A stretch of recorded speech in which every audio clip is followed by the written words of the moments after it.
మోక్షం స్వర్గం వస్తుంది. స్వర్గం వచ్చిన వెంటనే మళ్ళీ కిందకు వచ్చేస్తారు, స్వర్గం కిందకు వచ్చేస్తారు. అయితే భగవంతుడి నుంచి ఎలా ప్రార్థించాలంటే మనం ఏ పని చేసినా మన ప్రయత్నం చేయకుండా భగవంతుడు రాడు. ఉదాహరణకి గురువు అనగా భగవంతుడు అయినా మనం చేసిన ప్రయత్నానికి కొంతవరకే. అయితే దీనికి ఒక కాంట్రావర్స్ వచ్చింది. ఎలాగంటే స్వామి గురువు దగ్గర మంత్రం తీసుకుంటే గురువుని పరిపూర్ణంగా విశ్వసిస్తే గురువే చేయబట్టుకొని మోక్షాన్ని తీసుకెళ్తారు అంటారు అని ఒక రకం చెప్తుంది. కానీ భగవద్గీతలో ఏం చెప్తుంది? గురువు దైవం నీకు కొంతవరకే తీసుకెళ్తాయి, పూర్తిగా తీసుకెళ్ళవు, నువ్వు ప్రాక్టీస్ చేయాలన్నారు.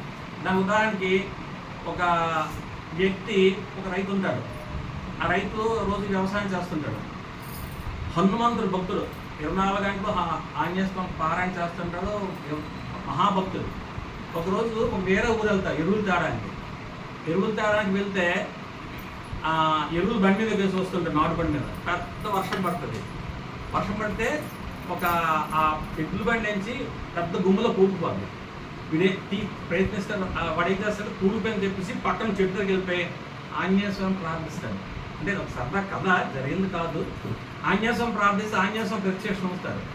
ఏం ఆయన కోరికంటే స్వామి బండి ఇక్కడ కూలిపోయింది అన్నాడు. అంటే మేము ఎన్నో రాముడికి ఎంతో యుద్ధంలో సేవ చేసామో ఎంత చేసామో తెలియదు, నువ్వు ప్రయత్నం చేస్తేనే నీ వల్ల కాకపోతే అప్పుడు నా మీద నన్ను శరణ్ వేడు అంటారు.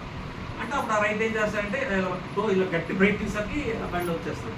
అంటే మనం ప్రయత్నం చేస్తేనే భగవంతుడి కావాలి సాధ్యం ఉంటుంది. వైరాగ్యం అనేది రావాలి. ఈ వైరాగ్యం చిన్నప్పటి నుంచి ప్రహ్లాదుడు చిన్నప్పటి నుంచే వైరాగ్యం, ఆ వైరాగ్యం రావాలి.